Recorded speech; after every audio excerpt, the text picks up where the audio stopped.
السلام عليكم ورحمة الله وبركاته. دعوتوتا تي في نور الهدى.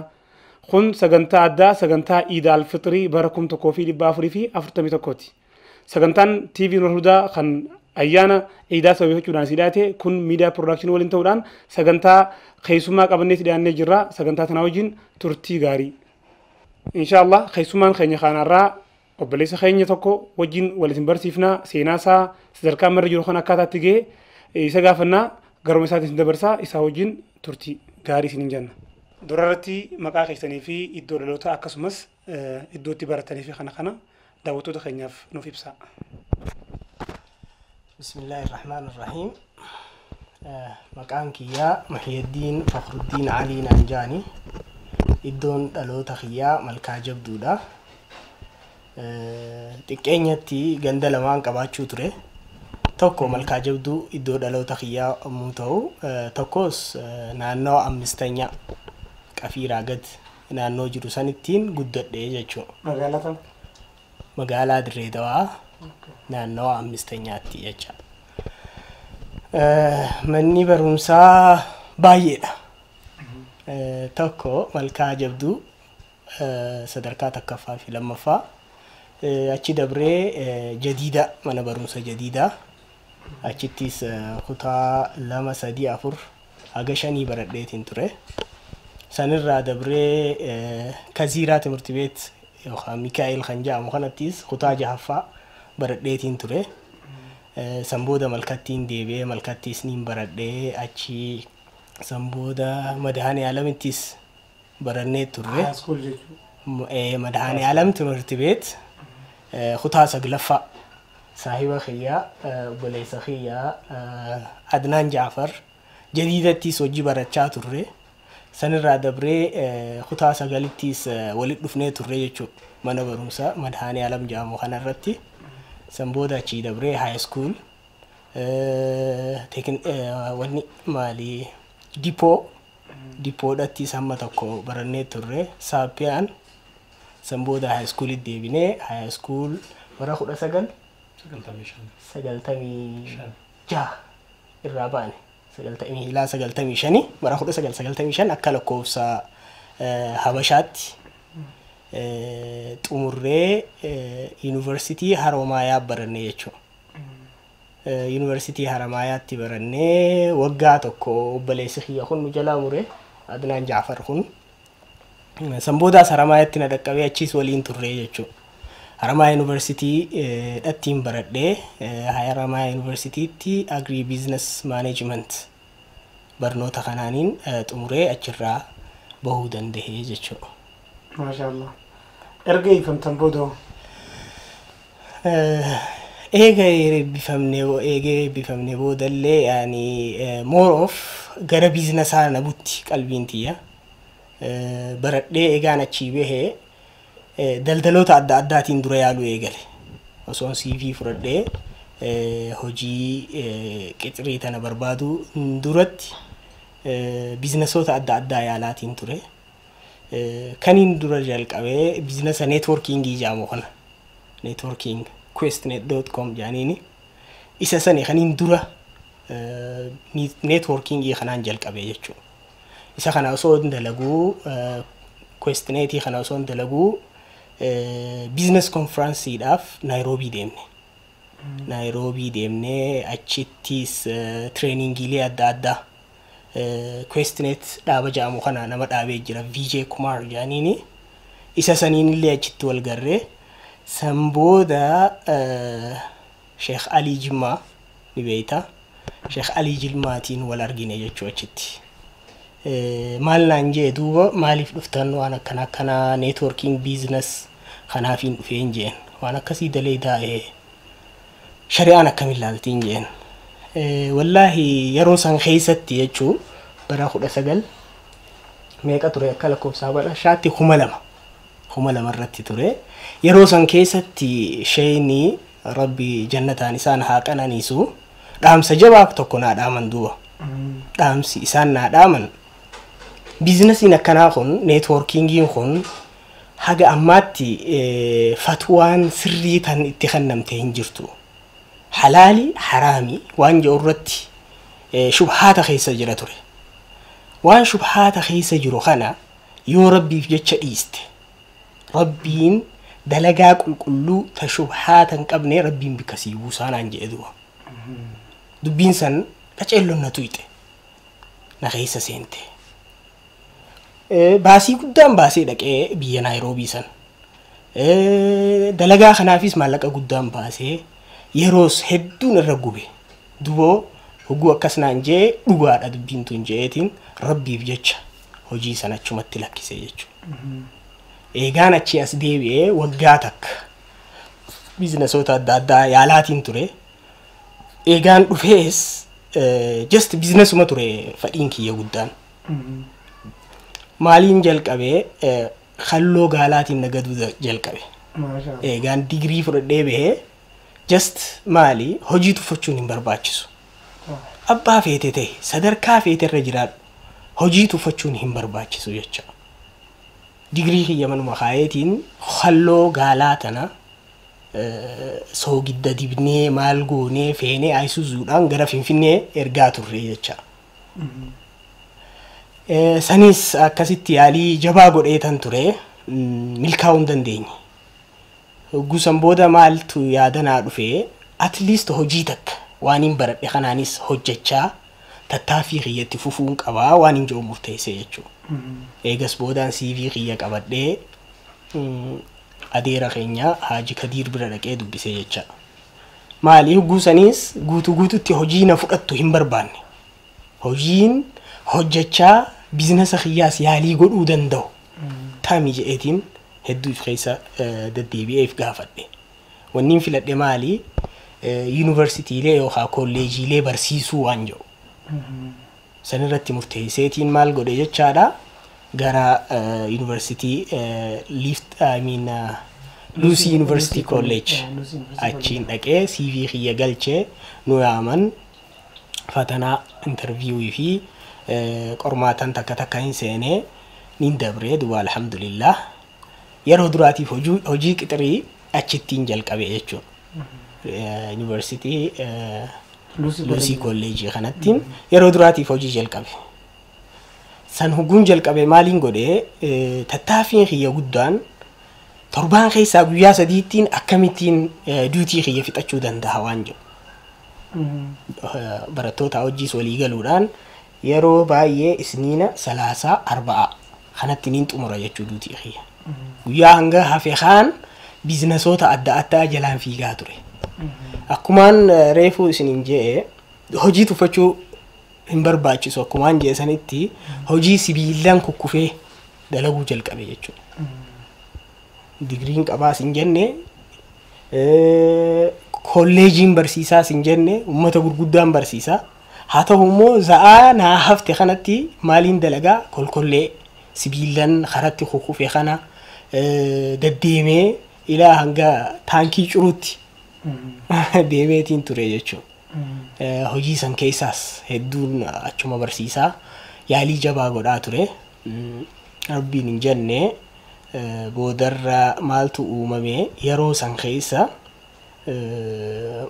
waraanni meeshaaleen kukkufan kun baay'inaan kan makkalaakayaa yookaan waraana ittisa biyyaa meeshaalee isaaniiti. Yeroo san keessa maaltu uumame xiqqoo milkaa'uuf karaa seeneetiin ture.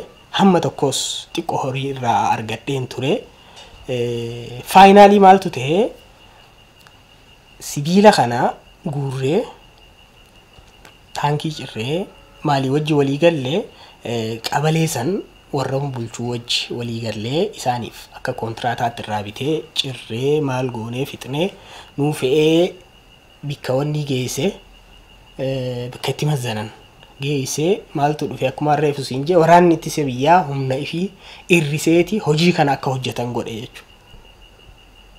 Kanaafuu maal jala deebi'ee sibiilan bu'ee kan naannoo cufa jiru akka isaan fudhatanii meetek kalaakiyaa injiinaringiidhaaf akka dhiheessan godhame. Isaan saniin achi walitti dhufne wanni kun keenya nuuf hayyamamee jira namni biraa tokko illee fuudhuu hin danda'u yaada jedhu fidan. San booda 7ttanyaa kana geessan gabaabseetiin isin himaa 7ffaa kana geessanii ifii buufachuu dhiisanii maal naan ja'an kireena fiddeen buusuu qabdaa meeshaa kana gara kuntaala 200 fi wayii kana ni ta'a kuntaala 200 fi yoo ta'u maallaqa biraa irratti dabaleetiin achi keessatti buuseef jechuudha. Hojiin sanis achirratti dhaabbachuu dandeesse jecha.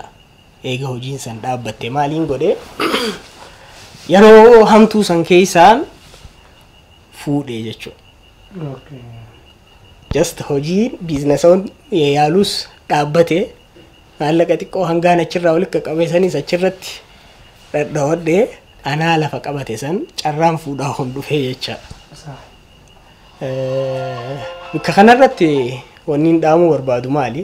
Waa harkaan qabnu ja'anii fuudhuu sodaachuunis hin barbaachisu. Just jiraachisuu dandeenyaan masruufa dalagee galchuun hin danda'a jennaan fuudha sodaachuun hin barbaachisu. Maaliif fuudhni mataan isaa sababaa riskii ta'uu danda'a jechuudha. Hin danda'a bichaa osoo hin ta'in ni tahalleedha. Maaliif sadarkaa keessa jirtu sanirraa ni fooyya'aa malee if boodan deebi'u. Sadarkaa sanirratti wanni taane ni haa godhadhee du'a. Allah daawwattootaa fi hordoftoota sagantaa teenyaa kan wajjin hordofaa jirtan abdii guddaa qabna. Seenaa ajaa'ibaa waan adda addaa irraa dhageenya. Isaa wajjin turtii isin jenna. Gara gaaffii lammataa hoguun hin deebi'u. Erga fuutee booda sadarkaa kana gahuudhaaf jireenya kee keessatti namni akka ati moodeelaatti ilaaltu. Sadarkaa dila kana hogguuta akka qoftee haatee biizinasa biraa dalagaa hojjechaa qaxaramtee dalagaa namni ati akka moodeelaa ilaallattu eenyu? Maashaallah gaaffii bareedduudha. Sadarkaa duraatti islaaminaan wanni nuuf fidde laayif staayiiliidha. Kana hunda keessatti namni akka moodeelaatti nuti qabannee deemuu qabnu Rasulullah sallallahu alaihi wasallam isa sadarkaa duraatti akkaan nama moodeelaatti qabadhu. Sadarkaa lamadaatti karaktara wanni guddaan ani barbaadu yeroo hedduu ifaajii irra godhu karaktara bareedaa akkam qabaachuu dandeenyaa kan jiru. Sanirratti namni akka moodeelaatti yookaan namni baay'inaan viidiyoo isaa hordofu yoo jiraate Yaasir Fazaagaan qaceellotti waa'ee karakteraa kana makaarimul akhlaaq irratti qaceellotti namni bifa bareedaadhaan present godhu yoo jiraate hagaanan beekutti Yaasir Fazaagaa kana dhaloonni isaa Eritreaadha.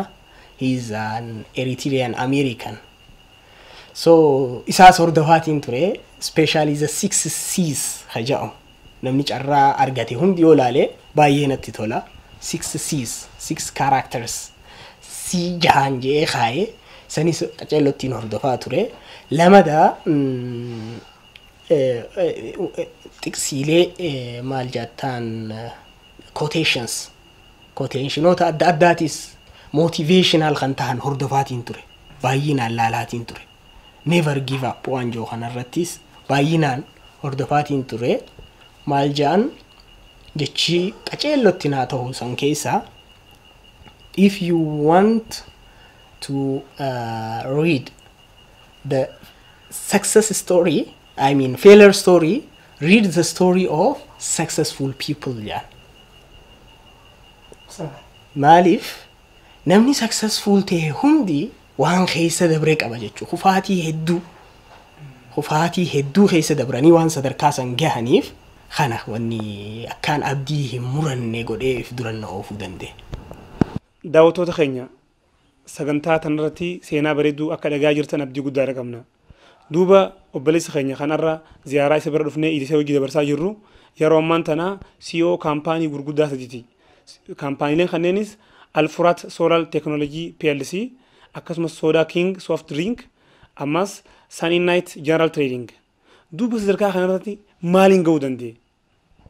Maashaallah akkuma obboleessi keenya jee kun kanatti dhaabbota sadii akka CEO'tti hojjechaatiin jira. Dhaaba san keessatti ammaas abbootii qabeenyaa keessaa tokko dhugaadha akkuma inni jee maqaan isaanii tokko Alfrat Solar Tech Manufacturing PLC jedhama.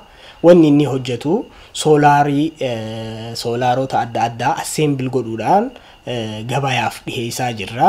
Waggaa 4 caalee jira. Kan lamada Sunny Night General Trading kan jedhamu guutuu General Trading import distribution irratti isin hojjenna. Lamada Stone Crushing crusher guddaa Dirreedawaa keessaa tokkoffaa jedhamu inni kun.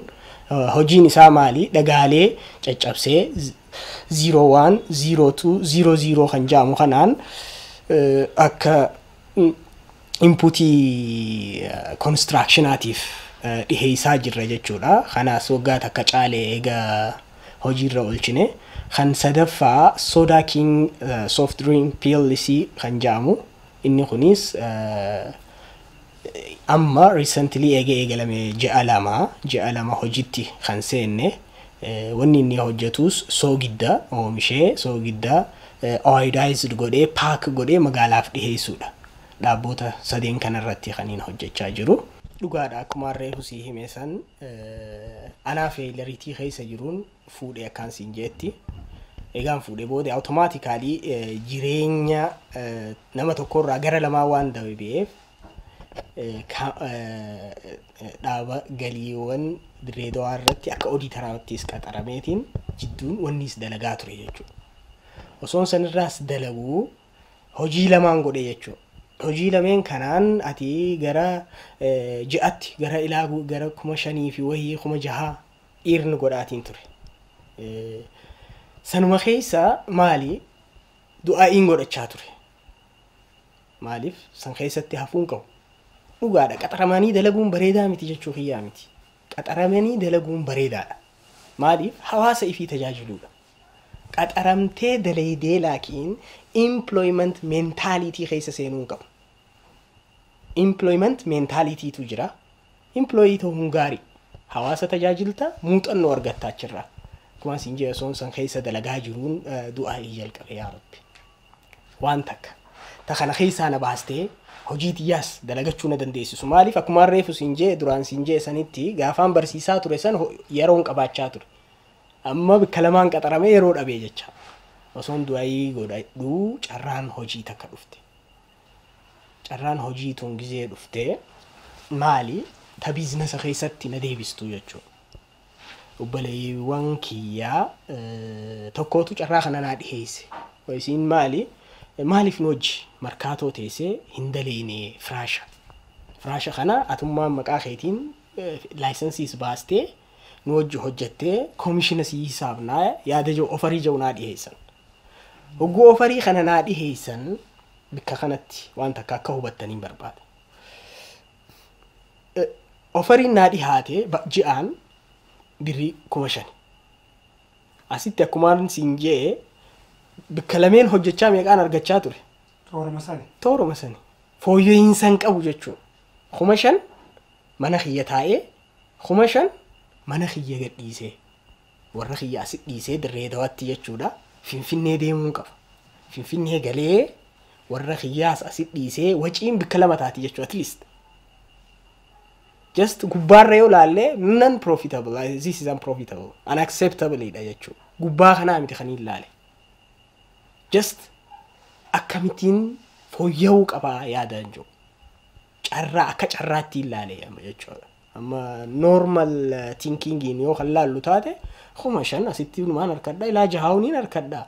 Birrii 5,000 jecha maaliif Finfinnee deema? Mana kiyya taa'ee mana kiyya oowwaa warra kiyyaa wajji ijoollee tiyyaa wajji gammadee ijoolleenis ilmoon takka nu dhuftee jirti yeroo sanitti hangafatiyya Mahriin Muhiyyiddin dhalattee jirti. Just ni murteessee baqa deeme jechuudha. Hogguun achi dhaqee abbootii warra wanni san jalqabuuf deeman gara nama 3 toora birrii 500 waliin baasanii just dalagii naan jaan hojiitti seene jechuudha. Qaada laayisensiin baasee mana ni kireessinee hojii ni jalqabne. Yeroo san bikka kanattis yeroo san maali just this is one business. opportunity biraatis uumuu qaba waan hin jiru yaati. Haadha warra kiyyaatis nama sadarkaa kana gahuu irratti akkaan na cinaa dhaabbatte galatoonfachuun barbaada isiisi. Akkaan na cinaa dhaabbatte jechuun yaaddan kiyya hunda na jajjabeessuudhaanis yaadan adda addaa burqisiisuudhaanis baay'ee na cinaa dhaabbachaa turte jechuudha galatoomiin ja'anii. So isiidhaaf meeshaa gad erguu eegale jechuudha achirraa. Biizinasni eegallee kan firaashaa bikka jira. Isiif ammoo meeshaalee takka takka kosmootiksii kana biteetiin achi ergaaf isiin asii gurgurti. Maallaqa natti ol deebisti. Maalleeninis an eegaleenis biizinasa kana kan eegalleen kumshanan damooza ja'anii naa kannan san. Isuma saniin meeshaa bitee ergeef jechuudha. Guyyaa duraa meeqa argatte qarshii 700 bu'aan irraa bu'e. Just biizinasa failuriitii fi wanni kana hunda keessa dabartee waan hin jirreef maal naan jette hay dileen akkana lafaanee qarshii 700 harkan naayee. Ani fadhu dalaguma tanaa ofirraa dhiisii teetuma ofii naan jette jecha. Egusiin jee hay barku waan laafaa miti waan guddaadha. Sanbooda gabaabsuudhaaf birrii asitti isiinis irraa fayyadamteeti natti ol deebisti. Anis waan hin fayyadamaatiin bitee itti gad deebisa. Finally ji'a 3 gizee turre biizinasni kaan milkaawaa hin turre. Milkaawaan turre khasaarree cufne jechuudha. Sababni waan adda addaati. Maali biizinasa firaashaa kana keessa triikii tokko tokkootu jira. Just saantimaan gurgurama. Saantima kana keessa tabni jira. Baala silsaa siin jaanama kan 60 jaanii 58 gurguran. Sirrittiin deema yoo jettees xiqqoo ni rakkisa. Shari'aa wajji xiqqoo wal na duraa tuqe. Sababa sanittiin anis biizinasa sanirraa dhaabbadde hogguun dhaabbadhu san biizinasaan dhaqeef khasaaraan baane. Laakiin akka cinaatti kaniin jalqabe san yeroo sanitti kuma 6 eegallee ji'a 3tti san hisaabee kanaas gizeen hisaabu kun kuma 5 fi 6 eegalame sun toora qarshii 78 ga'ee jira. Daldalli jechuudha. Kanaafuu wanta akka bicharrattis focus godhuun hin barbaachisu. Carraalee adda addaa cinaan laalaa deemuunis gaariidha waan jiru achirraa hubachiisuu barbaadeeti. San booda obboleessa kiyya kabajamaa Abdulqaadir Ibrahim nama jaa'oniin firaasha san keessallee wal waan turre. Carraa biraa naaf kannee jechuudha. Sababa diiniin kan dalaguun barbaadu jedhee hogguun dhaabe isaanis numa dhaaban biizinasa san booda gara soolaaraa dhufe jechuudha. Inni meeshaa naa kannaa ture. Wacaaletti dhaqeetiin irraa fuudhee magaalaa galchaa ture. Achirraa kan jalqabe jechuudha. Daldalli kan cinatti eegalle sanis itti fufee fooyyawaa deeme kan soolaaraa kana keessa seenne. Soolaaraa kana nagada osoo ofnu isumaa wajji ta'uudhaan Abdulqaadir Ibrahim namaan siin jiru kanaa wajji ta'uudhaan assembly factory soolaaraan dura dhaabne.